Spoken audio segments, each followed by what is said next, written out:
오늘 말씀의 큰 주제는 어둠을 뚫고 길을 내는 사랑이라는 주제로 오늘과 수요일에 걸쳐서 두 번에 걸쳐서 함께 은혜를 나누고자 합니다.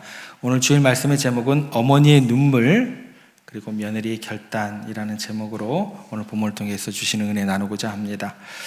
오늘은 우리가 기념하는 예배의 내용이 뭘까요? 어버이 주일이죠. 우리를 낳으시고 길러주신 그 부모님의 은혜를 깊이 헤아리고 감사하는 어버이 주일로 드리고 있습니다. 그런데 이제 우리가 살아가는 이 시대를 생각해 볼 때 조금은 안타깝지만 가족이라는 단어가 주는 그 온기, 따뜻함이 점점 식어져 가는 시대를 우리가 살아가고 있는 것 같습니다.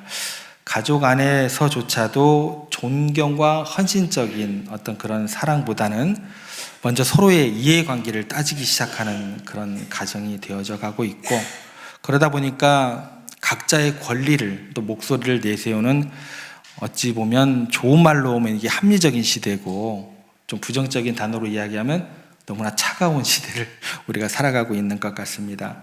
특히 그 관계 가운데서 가장 차가운 관계가 무엇일까요? 시어머니하고 며느리. 어떠세요? 갑자기 겨울이 다시 온 것 같으신가요? 이 관계로 말할 것 같으면 어떤 관계예요? 동서고금을 막론하고 갈등 또 긴장의 연속인 그 대명사처럼 불리는 관계가 며느리와 시어머니의 관계다라는 것입니다. 그런데 오늘 우리가 읽은 책이 이제 룻기인데요. 오늘 말씀을 이제 보면은 이 룻기의 말씀 속에는요, 우리의 이 생각을 그대로 반영하는 내용은 나오지 않습니다. 우리의 상식을 뒤집어 엎는 너무나도 숭고한 이야기, 또 우리들의 가슴을 먹먹하게 만드는 두 여인의 이야기가 펼쳐지는 그 책이 룻기라는 책입니다.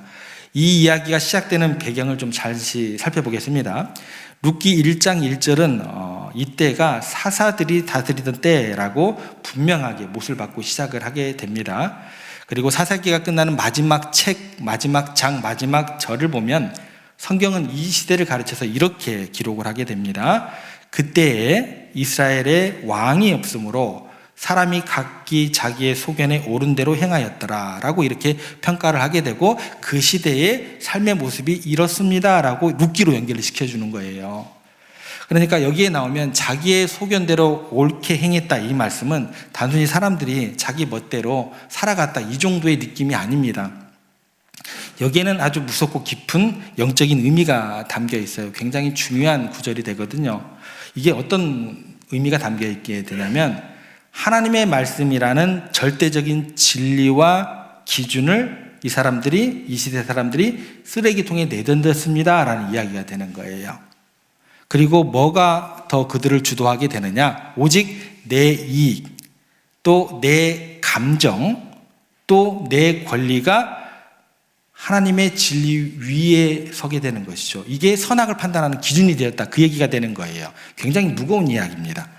그러니까 선악을 판단하는 기준이 말씀이 돼야 되고 또 하나님의 진리의 말씀이 돼야 되는데, 선악을 판단하는 것이 그게 아니고 내 이 감정 따라서 선악을 판단하게 되었다. 한마디로 무슨 얘기가 되냐면, 내가 내 인생의 뭐다? 하나님이다 라는 선포가 되는 거예요. 그러니까 모두가 자기가 왕이 되어서 조금 더 손해보지 않으려고 하고 자기 이익만 쫓아가는 사회, 그 결과는 어떠하게 나타나게 될까요? 그곳에는 필연적으로 따라오는 모습이 있습니다. 배려 따윈 필요 없습니다. 희생 따윈 사라진 지 오래입니다. 그러니까 하나님의 질서가 무너진 자리에는요, 어떤 일이 벌어지게 되냐면, 힘 있는 사람이 힘 없는 사람을 짓밟는 적자생존의 모습이 나타나게 되는 거예요. 그래서 사사시대는 도덕이 붕괴되고 폭력과 쾌락이 난무하는 끔찍한 혼돈과 야만의 시대로 추락하고 만 것입니다. 그런데요, 바로 그 칠흑 같은 어둠의 한복판에 하나님의 시선이 머물렀던 곳이 있었습니다. 어딜까요? 예루살렘일까요? 성전일까요? 그렇지 않죠. 그것은 화려한 왕궁도 아니고 영웅들이 거하는 처소도 아니었습니다. 세상에서 가장 연약하고 모든 것을 잃어버린 세 명의 가부가 피눈물을 흘리고 살아가는 삶의 현장, 처절한 슬픔의 자리에 우리 하나님의 시선이 머물게 되었더라라는 게 룻기의 시작이에요. 오늘 이야기의 중심에 있었던 사람, 여러분들이 너무나 잘 아는 이름이 등장하게 됩니다. 나오미라는 사람이 등장하게 되는데요. 그 사람의 인생은 이렇습니다. 고향 땅 베들레헴에서 흉년이 들자 살 길을 찾아서 남편과 두 아들을 따라서 이방 땅 모압 땅으로 이민을 떠나게 되었어요. 이민을 떠나는 사람들의 마음이 어떨까요? 행복을 꿈꾸고 넉넉함을 꿈꾸고 떠난 길이었겠죠. 그런데 그 낯선 땅에서 남편이 먼저 세상을 떠나게 됩니다. 얼마나 슬펐을까요?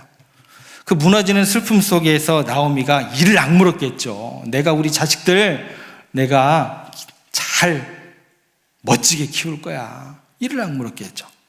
나오미가 그렇게 키우면서 두 아들을 모압 여인들과 결혼까지 시켜가면서 어떻게든지 그 가정을 이렇게 세우려고 몸부림을 쳤습니다.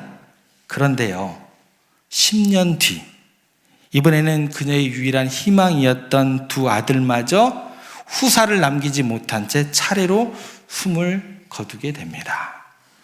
그러면 이제 고대 중동 사회에서 가정에 의지할 남자가 없다, 단 한 명도 없다라는 것은 단순히 슬픔을 넘어서 사형 선고나 마찬가지인 상황이 펼쳐지게 된 거예요. 경제적 권리도 없죠. 법적인 보호망도 없죠. 그러면 딱 두 가지 선택만 남게 돼요. 어떤 선택이 남게 될까요?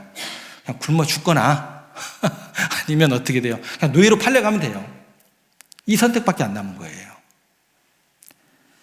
자, 모든 것을 잃어버렸습니다. 시어머니 나오미, 그리고 그녀 곁을 지키던 젊은 두 이방인 며느리 오르바와 룻. 세상에서 버림받은 같은 이 가족에게 무슨 소망이 남아있을까요? 그런데 여러분, 우리가 믿는 하나님은요, 인생의 가장 깊고 어두운 밤에 가장 밝은 별을 띄우시는 분이 우리 하나님이십니다. 오늘 이 이야기 속에서 어머니의 눈물과 며느리들의 결단을 통해서 어떻게 기적 같은 구원의 역사를 하나님께서 이루어 가시는지 그 은혜의 발자취를 우리가 함께 따라가 보고자 합니다. 시작을 보면 6절 말씀에 보면 모압 땅에서 눈물로 쥐세우던 나오미의 귀에 한 가지 소문이 들려오게 됩니다. 어떤 소문인지 6절 말씀 저희들 같이 읽겠습니다. 그 여인이 모압 지방에서 여호와께서 자기 백성을 돌보시사 그들에게 양식을 주셨다 함을 듣고, 소식이 들렸어요. 어디서 소식이 들려왔어요? 고향 베들레헴으로부터 들려온 소식을 듣게 됩니다. 여러분, 우리가요, 흉년이 들거나 풍년이 드는 것을 우리는 보통 어떻게 접근을 하게 되냐면, 자연이 이렇게 변화를 일으켰구나, 그런 기상 이변쯤으로 우리가 보통 접근을 자주 합니다. 그리고 뭐 경제가 좋아지거나 나빠지는 것도 세상의 흐름이 이렇게 지금 진행되고 있는 거야 라고 얘기할 때가 굉장히 많습니다. 그런데 성경도 그렇게 해석을 할까요? 그렇지 않습니다. 성경은요, 우리 인생에 찾아오는 풍년과 충년은 결코 우연이 아닙니다 라고 이야기를 해요. 그것은 자기 백성을 향하신 하나님의 세밀한 다스림입니다. 그리고 따뜻한 돌보심입니다 라고 성경은 우리들에게 이야기를 하는 거예요. 베들레헴이라는 이름의 뜻이 뭔 줄 아시죠? 떡집입니다. 떡집에 뭐가 없으면 떡집이 아닌 거예요. 그렇죠. 떡집에 떡이 있어야 되죠. 그 베들레헴에 떡이 없어져 버렸어요. 흉년이 들었어요. 무슨 얘기가 될까요? 사사시대에 타락한 그들을 향한 하나님의 경고가 되는 거예요. 그리고 다시 양식을 주셨다는 소식을 듣게 되었어요. 어떤 얘기가 되는 거예요? 야, 이제 그만 방황 끝내고 돌아와. 그죠? 하늘아버지의 부르심이 되는 거예요. 나오미는요, 고향 베들레헴에서 들려오는 이 소식을 단순히 뭐 기후의 변화, 경제적인 뉴스로 듣지 않았다라는 거예요. 남편과 두 아들을 잃어버리고 몇 년? 10년 동안 차갑게 식어버린 그 여의 마음이 이 은혜의 소식 앞에서 다시 반응하기 시작하는 거예요. 한 줄기 빛이 그 마음 가운데 스며들기 시작한 거예요. 하나님께서 완전히 우리를 버리는 게 아니구나. 하나님께서 자기 백성을 잊지 않으시고 다시 은혜를 베푸시는구나. 그래서 이 음성을 듣고 7절에 보면 움직이기 시작합니다. 7절 보시면 이렇게 기록되어 있습니다. 있던 곳에서 나오고 두 며느리도 그와 함께하여 움직이기 시작해요. 유다 땅으로 돌아가기 위해 길을 나서는 거예요. 우리가 여기서 있던 곳 좀 깊게 묵상해 볼 필요가 있습니다. 단순히 지역적인 의미가 포함되어 있는 것만이 아니에요. 모압 땅을 가르치는 것만이 아니다라는 거예요. 원어의 의미를 보면은요, 그곳은 그녀의 모든 존재가 짓눌려 있었던 모든 환경을 포함하는 그런 있던 곳으로 생각을 하셔야 돼요. 남편과 아들들의 무덤이 있는 절망의 자리였고, 세상의 풍요를 쫓아갔다가 철저히 실패하여 주저앉았던 슬픔의 늪, 이 모든 것들을 의미하는 있던 곳이 되는 거예요. 여러분, 신앙이 뭘까요? 신앙은요, 내가 웅크리고 주저앉아 있던 그 캄캄한 절망의 자리에서 또 나를 얽매고 있던 슬픔과 죄의 늪에서 주저앉는 건 신앙이 아니에요. 박차고 일어나는 거에 신앙이다라는 거예요. 그리고 내게 들려온 그 하나님의 은혜, 그곳을 바라보시면서 그 베푸신 곳을 향해 내 삶의 방향을 뭐 하는 거예요? 틀어야 돼요. 발걸음을 내딛는 게 뭐예요? 그게 신앙이에요, 여러분들. 이거를 예수님께서 비유로는 이렇게 접근을 하십니다. 돼지우리에 주저앉아 있었던 사람이 있었습니다. 누구예요? 탕자, 둘째 아들입니다. 그 둘째 아들이 거기에 주저앉아 있었다고 성경은 기록하지 않아요. 예수님께서 그렇게 이야기하지 않아요. 내 아버지 집에는 양식이 풍족하다는 사실을 기억해내고 자리에서 벌떡 일어난 것처럼 움직이셔야 돼요. 나오미는 지금 그 절망의 자리에서 일어나서 생명의 떡집 베들레헴을 향해서 영적인 귀향의 첫걸음을 떼고 있는 것입니다. 이 믿음의 발걸음이 기적의 시작이 되는 거예요. 자, 그러면 이제 새 가부가 발걸음을 띄었어요. 무거운 발걸음이죠. 가볍지가 않습니다, 여러분들. 인생사가 그렇게 가볍지가 않아요. 아무리 내가 하나님의 음성을 듣고 은혜를 향해서 나아간다고 해도 그 발걸음이 가벼우면 얼마나 좋겠어요. 그렇지 않아요. 무거운 발걸음을 어디로 향하고 있기 때문에, 광야로 향하고 있기 때문에 그래요. 걷기 시작해요. 그런데 얼마쯤 걸었을까요? 모압과 유대 땅 경계 지점에 이르르니까 갑자기 나오미가 발걸음을 멈춥니다. 왜 가다가 발걸음을 멈췄을까? 한번 생각해 볼 만하죠. 처음 집을 나설 때만 해도 두 며느리는 어떤 생각을 했을까요? 시어머니를 향한 연민과 슬픔 때문에 감정적으로 길을 함께 떠났을 거예요. 나오미 역시 이 텅 빈 인생에 나 혼자 가는 건 뭐예요? 두려워요. 쉽게 발이 떨어지지 않아요. 내 텅 빈 인생에 자신을 부축해줄 며느리들이 곁에 있다는 사실이 내심 뭐예요? 큰 힘이 되는 거예요. 위로가 되는 거예요.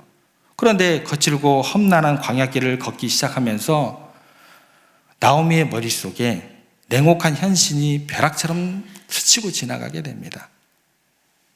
여러분, 감정이 여러분의 신앙의 모든 것이 되면 안 돼요. 이성적으로 생각을 하셔야 돼요. 어디 가셔서 막 불받았다 해가지고 막 감정적으로 쥐어 부르시고 이렇게 가면 신앙 잘못됩니다. 큰일 나요. 갑자기 머릿속에서 그 감정이 정리가 되는 거예요. 바른 생각으로. 아, 지금 내가 무슨 짓을 하고 있는 거지? 나만 좋자고 내 외로움 달래겠다고 저 젊고 창창한 아이들, 저 이방 땅, 가난과 멸시가 기다리는 베들레헴 땅으로 내가 저들을 지금 데리고 간다고? 어머니의 희생이 뭐를 제자리에 갖다 놓는 거예요? 감정을 뚫고 바른 자리로 찾아가게 만들게 되더라는 거예요.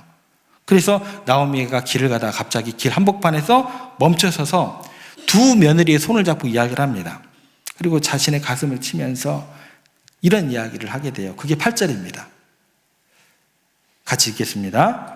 나오미가 두 며느리에게 이르되 너희는 각기 너희 어머니의 집으로 돌아가라. 여기서 보시면 주목해서 보여야 할 단어가 있어요. 어머니의 집이에요. 어머니의 집. 이 대목이 우리를 고개를 갸우뚱하게 만듭니다.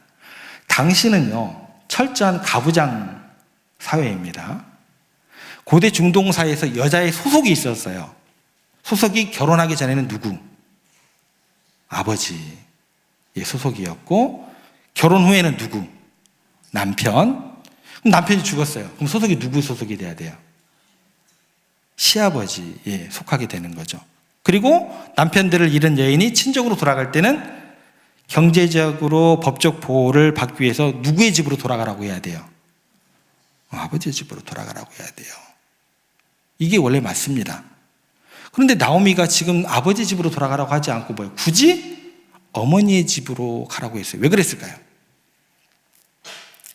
사랑하는 남편을 잃고 무너지고 찢어진 가슴 안고 돌아가는 그 딸 같은 며느리들에게 그 상처를 말없이 싸매주고 함께 울어준 그 딸들을 안아줄 그 깊고 따뜻한 위로를 전할 수 있는 분은 누굴까요? 아버지예요? 엄마예요?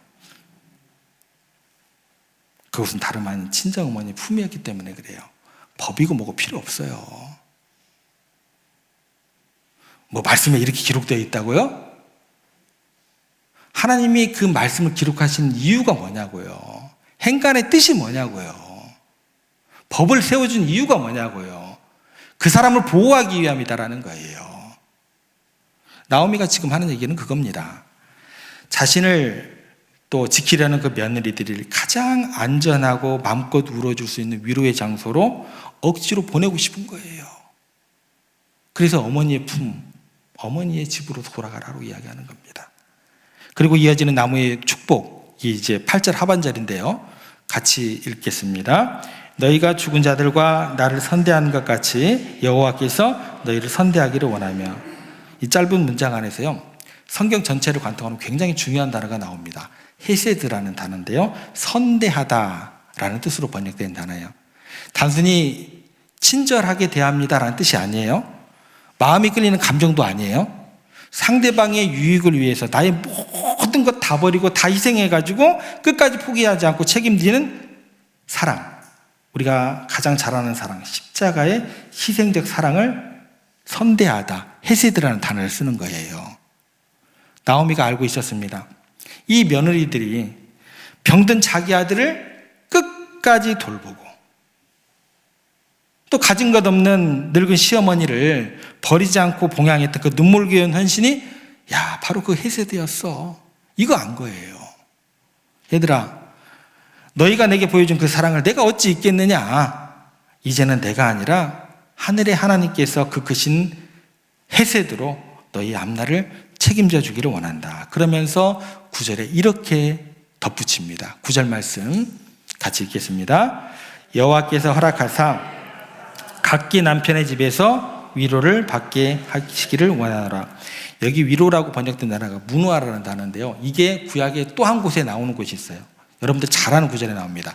시편 23편 다윗이 이렇게 노래를 합니다. 그가 나를 푸른 풀밭에 누이시며 쉴만한 물가로 인도하시는도다. 쉴만한 물가 할 때 그 쉴만한 이 단어가 문화입니다. 그러니까 거친 폭풍우를 피할 수 있는 안전한 보금자리, 영원히 깊이실 수 있는 참된 안식처를 뜻하는 거예요. 나오미가 더 이상요, 내가 아무리 생각을 해봐도 저들의 쉴만한 쉼터가 되어주지 못할 게 뻔한 거예요. 안식처가 되어줄 수 없다는 사실을 자기가 너무나 잘 알게 되는 거예요. 늙고 가난한 자신을 따라서 유다 땅으로 간다는 것은 이 젊은 여인들에게 뭐가 되는 거예요? 평생 이방인이라는 조롱 섞인 꼬리뼈를 달아주는 것이 되는 것이고, 지독한 가난의 굴레를 같이 더 씌우는 것임을 너무나 잘 알고 있게 되었다라는 거예요. 그래서 나오미는요, 며느리들에게 입을 맞추면서 작별을 구하게 되는 겁니다. 이 입맞춤이, 이 보냄이 너희들 귀찮으니까 빨리 가버려, 이 얘기가 아니다라는 거예요. 자신의 살점을 떼어내는 듯한 고통을 꾹꾹 억누르는 거죠. 오직 내 행복은 필요 없어요. 지금까지 돌봐준 것도 감에 너무나 감사한 거예요. 며느리들의 행복만을 위해서 자신의 그 모든 것 십자가에 못 박고 어머니의 사랑으로 보내는 것, 희생적 사랑, 그 헤세드를 지금 이야기하고 있다라는 겁니다. 이 마음이 며느리들에게 진심이 전해졌을까요? 전해집니다. 그래서 며느리들이 뭐라고 얘기를 하냐면 10절에 보면 아닙니다. 우리 끝까지 어머니와 함께 갈 거예요 라고 이야기를 해요. 그러니까 이제 나오미가 이제 11절에서 13절에서 더 펄쩍펄쩍 뜁니다. 그리고 단호하고 냉정하게 그들을 타이르기 시작합니다. 내 딸들아 돌아가라. 내 뱃속에 너희의 남편을 댄 아들들이 아직 남아있지 않다.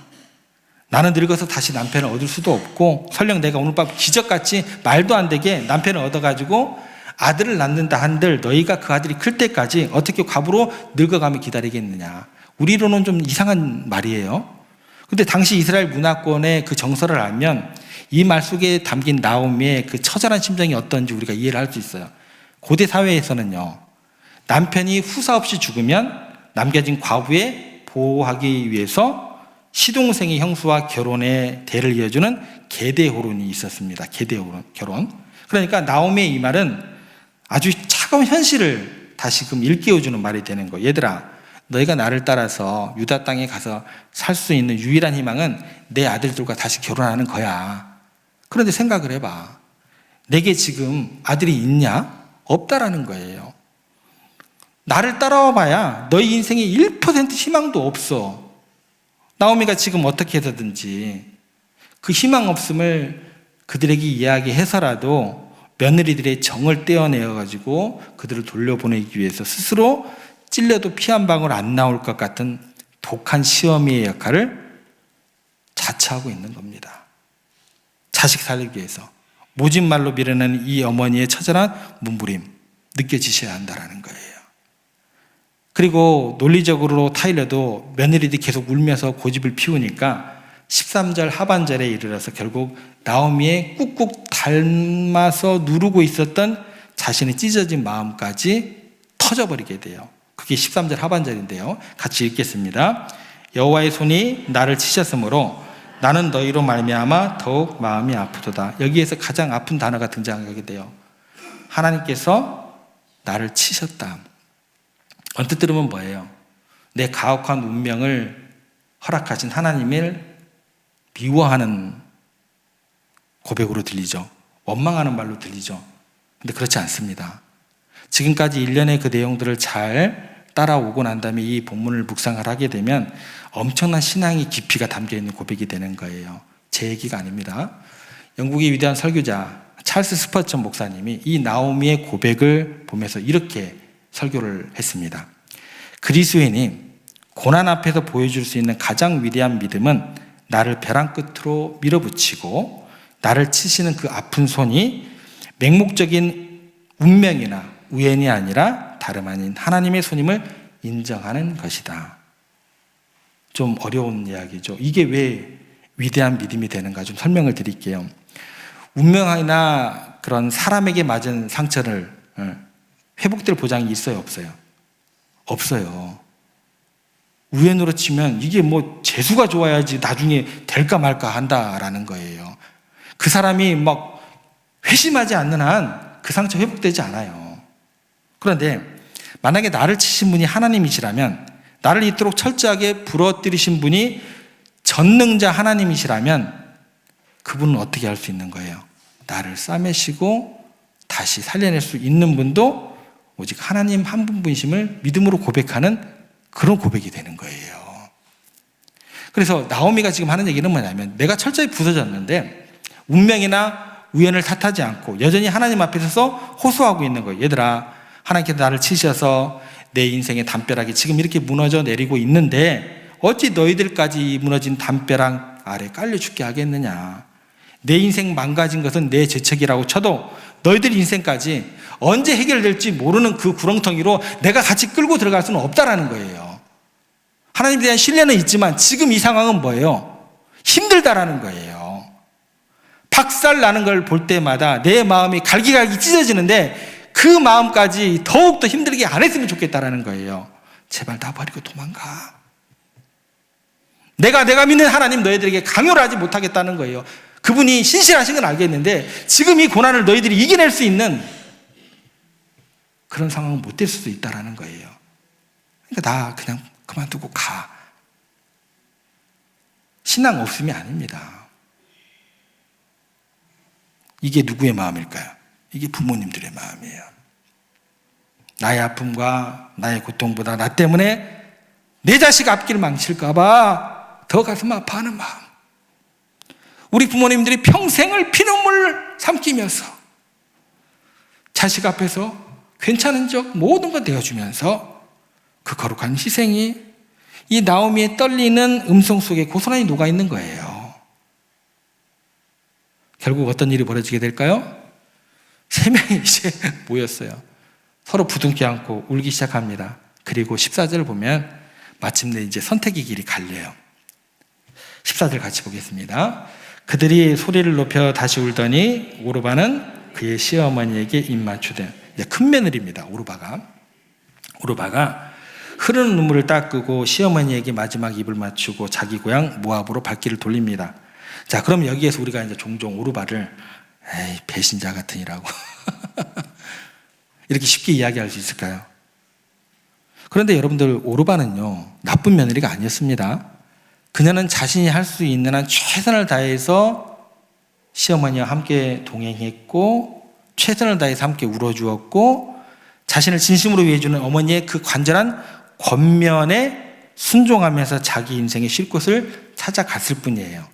세상의 기준으로 보면 이건 뭐예요? 지극히 상식적인 또 합리적인 길을 선택하게 된 겁니다. 여러분요, 신앙은요, 상식은 뭐예요? 기본이에요. 그래서 성경에서 상식 지키라는 얘기는 없어요. 그런데 요즘 크리스찬들을 보면 상식은 어디에다 저기다 던져버리고 뭐 신앙이네 믿음이네 하면서 상식 없는 그 위에다가 신앙을 쌓네요? 그렇지 않아요. 기본이 되기 때문에 그걸 이야기하지 않는 거예요, 여러분들. 상식이란 반석 위에 더욱더 믿음이라는 굳건한 신앙의 여정이 세워지는 거예요. 성도들이 가장 기억해야 될 것이 있습니다. 아주 중요한 영적 원리가 여기서 나오는 거예요. 위대한 하나님의 기적과 구원의 역사는요, 상식 위에 쌓는 거예요. 상식적이고 편안한 길 위에서는 꼽히지 않습니다. 상식을 무시하라는 얘기가 아니에요. 우리가 손해보지 않으려고 계산기를 두드리는 곳, 내 안위만 챙겨서 돌아가는 합리적인 길에는 하나님의 기적이 개입할 틈이 없는 거예요. 위대한 기적은 상식 위에 언제나 나의 유익을 포기하고 상식을 뛰어넘어 십자가를 짊어지는 길 위에서 나타남을 여러분 꼭 기억하시길 바랍니다. 오르바가 이제 멀어져가는 그 뒷모습을 보고 둘째 며느리 룻이 14절 끝에 보면 다음과 같이 표현한 데는 문장이 나옵니다. 룻은 그를 붙쫓았더라. 붙쫓다라는 게 이제 단순히 쫄쫄쫄 따라가는 게 아니에요. 이게 어디에 나오는 단어냐면 창세기에 보시면 남자가 부모를 떠나서 그 아내와 합하여 할 때 쓰였던 단어가 이 붙쫓다라는 단어가 등장하는 거예요. 무슨 얘기가 되냐면 강력한 접착제로 딱 달라붙어 버린 거예요. 뼈와 살이 엉겨 붙어서 죽음이 아니면 결코 떼어낼 수밖에 없는 그런 완전히 밀착해 버린 그 상태로 쫓아간다라는 거예요. 이러니까 나오미가 당황을 하게 돼요. 찰싹 달라붙은 그 룻을 억지로 떼어내면서 소리칩니다. 네 동서는 자기 백성과 자기 신들에게 돌아가지 않았느냐? 제발 너도 고향으로 돌아가라. 이때 침묵하던 룻의 입에서 터져나온 대답이 성경 전체를 통해서, 아니 인류 역사를 통틀어 가장 눈부시고 아름다운 신앙 고백이 됩니다. 엄청나게 빨간 줄 치셔야 돼요. 16절 말씀인데요, 같이 저희들 읽겠습니다. 룻이 이르되 내게 어머니를 떠나며 어머니를 따르지 말고 돌아가라. 강권하지 마옵소서. 어머니께서 가시는 곳에 나도 가고 어머니께서 머무시는 곳에 나도 머물겠나이다. 어머니의 백성이 나의 백성이 되고 어머니의 하나님이 나의 하나님이 되시려니. 얼마나 두렵고도 위대한 고백인지 우리가 알아야 합니다. 룻이 지금 단순히 시어머니가 가여워서 착한 며느리 컴플렉스 때문에 동정심으로 따사나서는 것이 아니에요. 그녀는 모압에서 나고 자란 이방 여인이었습니다. 이 선언을 하는 순간 자신의 조국 모압을 버리는 거예요. 자기를 언제든 반겨줄 친정집도, 자신이 평생 믿고 의지해온 민족의 신 그모스도 완전히 버려야 된다는 거예요. 그리스도인들도 마찬가지입니다. 내 삶에 익숙하고 편안했던 과거의 집 허물 줄 알아야 돼요. 그리고 그 빈자리에 하나님께서 거하실 완전한 새로운 성전을 짓는 뼈를 깎는 고통스러운 결단이 바로 신앙의 여정이 되는 겁니다. 룻은 알고 있었어요. 지금 시어머니를 따라서 베들레헴에 가면 자신을 향해 쏟아질 그 베들레헴 사람들의 멸시와 조롱이 있을 줄 알았습니다. 보장되지 않는 내일의 그 암울함이 그들 가운데 덮칠 줄 알았습니다. 그리고 뼛속까지 파고들 가난이라는 그 십자가를 오롯이 져야 한다는 것도 알았습니다. 그런데 그녀가 지금 그 무거운 십자가를 스스로 짊어지기를 결단하고 있는 거예요. 그러면 이 여인은 왜 이런 무거운 결단을 하게 되었을까? 그것은 지난 10년 동안 시어머니 나오미의 삶을 통해서 하나님을 발견하게 된 거예요. 살아계신 하나님을 보게 된 거예요. 모압 사람들은요, 자기 자식을 불태워 바치는 잔인한 우상 그모스를 섬겼습니다. 그들에게 신은 어떤 대상이었냐면 두려움과 거래의 대상이었어요. 그런데 시어머니 나오미를 보니까 달라요. 나오미가 이방 땅에서 10년을 살고 시아버지 죽고 자기 남편 죽고 시동생이 죽어나가는 그 참혹한 절망을 겪으면서 하나님과 거래를 하려고 하는 모습 자체가 없더라는 거예요. 원래 거래를 했으면 그 정도 죽였으면 어떻게 돼요? 하나님 원망해야죠. 저주해야죠. 그런데 거래의 대상이 아닌 것 같아요. 그 절망의 밑바닥에서 무릎 꿇고 눈물로 하나님의 이름을 계속해서 부르더라는 거예요. 그 모든 것을 다 잃은 그 빈털터리의 삶 속에서도 자신의 아내보다 오히려 우리를 챙기더라는 거예요. 며느리들의 앞날을 먼저 걱정하면서 자신의 그 유익을 포기하는 그 모습, 이게 어떻게 인간의 모습으로 가능하냐는 거예요. 그 어머니의 그 사랑, 그가 믿는 하나님을, 살아계신 하나님으로 그 해세들을 발견하게 된 거죠. 그래서 룻이 생각하게 됩니다. 저렇게 혹독한 고난 속에서도 사람의 영혼을 저토록 맑고 따뜻하게 지켜주는 힘이 뭐지? 그 모습을 벌써 떠나야 되는데, 거래가 되어야 되는데, 나를 위해 자신의 살점을 떼어내려는 저 어머니의 지독한 사랑의 뿌리가 도대체 뭐지?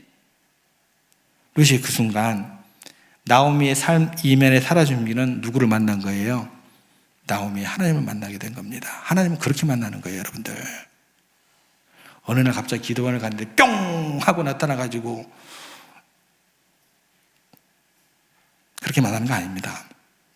그래서 룻이 외치는 거예요. 어머니가 믿는 그 하나님이라면, 그 고난 속에서도 어머니를 이토록 깊고 맑은 사랑의 사람으로 빚어내신 그 하나님이라면 저도 이제 우상 다 버릴게요.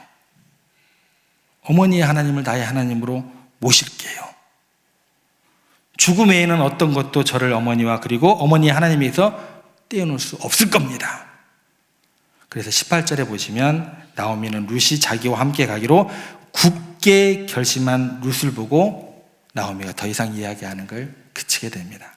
그래서 두 여인이 그 광야 길 위에서 펑펑 울고 끌어안고 있어요. 며느리를 살리려 했던 어머니의 희생적 사랑, 또 어머니와 하나님을 위해서 십자가를 기꺼이 지겠다는 그 며느리의 결단, 둘이 만나는 거룩한 순간이 되었습니다. 그리고 이 순간 사사시대의 그 칠흑 같은 어둠이 깨어지고 이스라엘 역사를 넘어 인류를 구원할 다윗과 예수 그리스도를 향한 위대한 구원의 역사가 다시 움직이기 시작합니다. 이 험난한 길을 뚫고 가서 베들레헴에 도착한 나오미와 룻, 여러분들은 그 결과가 어떻게 되신 줄 아시잖아요. 하나님께서 이들의 이생을 결코 외면치 않으시고 아무 소망 없던 베들레헴 보리밭에서 하나님께서 룻을 위해서 다윗의 할아버지가 될 보아스를 이미 예비해 두고 계셨다라는 게 우리들이 성경을 통해서 알게 되는 이야기입니다. 나오미가 며느리를 살리기 위해 행했던 눈물 어린 사랑, 그리고 룻이 시어머니와 하나님을 향해 던졌던 헌신, 이 두 사랑이 만났을 때 이름 없던 이방 여인 룻이 마침내 예수 그리스도의 족보에 가장 찬란하게 그 이름을 올리는 기적의 주인공이 되었습니다. 제가 최근에 본 짧은 영상 하나로 오늘 설교를 마무리하려고 합니다. 어떤 영화인지 드라마인지는 모르겠어요. 근데 짧은 그 영상이었는데 한 젊은 여성이 결혼을 앞두고 예비 시어머니를 처음 만나는 식사 자리였습니다. 굉장히 긴장되는 분위기 속에서 시어머니 될 분이 무심코 이렇게 물었습니다. 아가씨, 부모님은 어디 계시노? 이렇게 물었어요. 제가 억양을 잘 못 살린 것 같은데 그 순간 여자가 표정이 이제 굳어졌어요.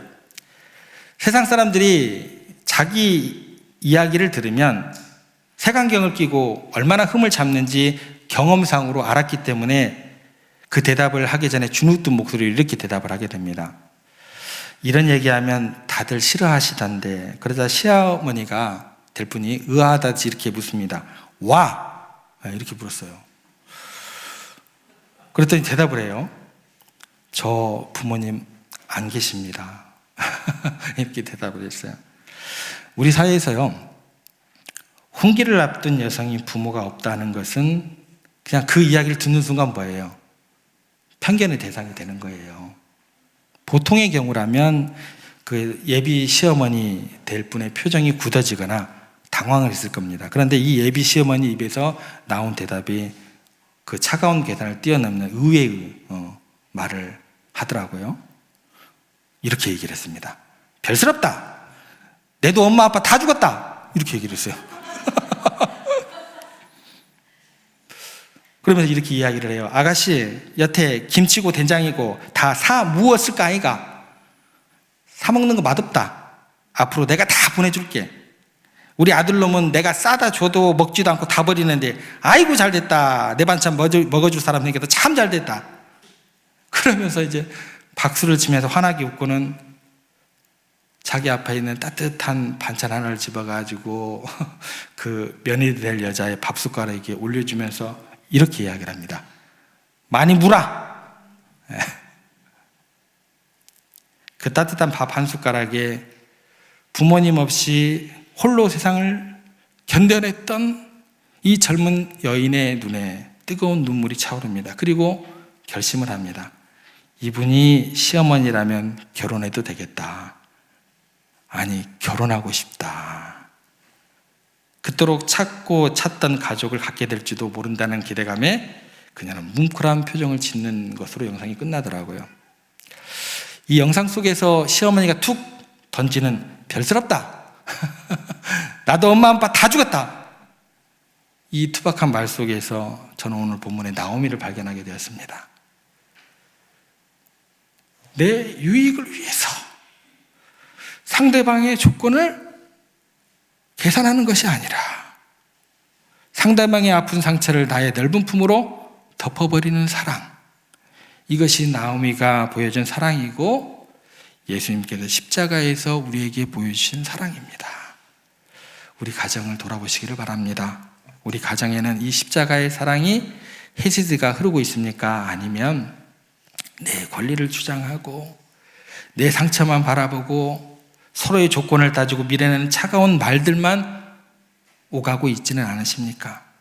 부모는 자식을 자기 소유물처럼 통제하려고 하고 자식은 부모의 희생을 당연한 권리처럼 여기면서 각기 자기의 문호와 안식만 찾아 떠나고 있지는 않으십니까? 여러분, 우리에게 필요한 것은요, 합리적인 계산이 아니에요. 나오미가 보여준 조건 없는 축복과 희생, 룻이 보여준 기꺼이 짐을 나누어지는 헌신, 그리고 영상에서 시어머니가 보여준 상처를 덮는 밥 한 숟가락이 더 중요해요. 자녀된 여러분, 여러분의 부모님이 비록 늙으시고 연약하여져서 세상에 자랑거리가 없을지라도 그분들이 평생 눈물로 물려주신 그 믿음의 유산 마음속에 깊이 새기시기를 바랍니다. 그리고 어머니의 하나님, 아버지 하나님이 바로 나의 하나님입니다라고 자랑스럽게 고백하는 믿음의 자녀들 되시기를 부탁을 드립니다. 부모님 된 여러분, 여러분의 자녀와 며느리와 사이를 조건 없이 축복하고 품어주는 넉넉한 부모님들이 되십시오. 그들의 부족함을 날카롭게 지적하는 재판관이 아니라 그들의 결핍을 내 기도의 눈물로 채우시는 아름다운 영적인 어른들이 되시기를 부탁을 드립니다. 우리가 이렇게 서로를 향해서 십자가의 사랑을 베푸기로 결단할 때 하나님께서 우리 가정을 결코 외면치 않으실 겁니다. 나오미와 룻의 가정을 통해서 구원의 역사를 쓰셨던 그 하나님께서 오늘 말씀을 듣는 모든 성도님들의 가정마다 부모와 자녀들의 그 모든 맺어진 관계마다 아름다운 은혜로 크신 축복으로 함께 하실 하나님이심을 주님의 이름으로 여러분들에게 선포합니다.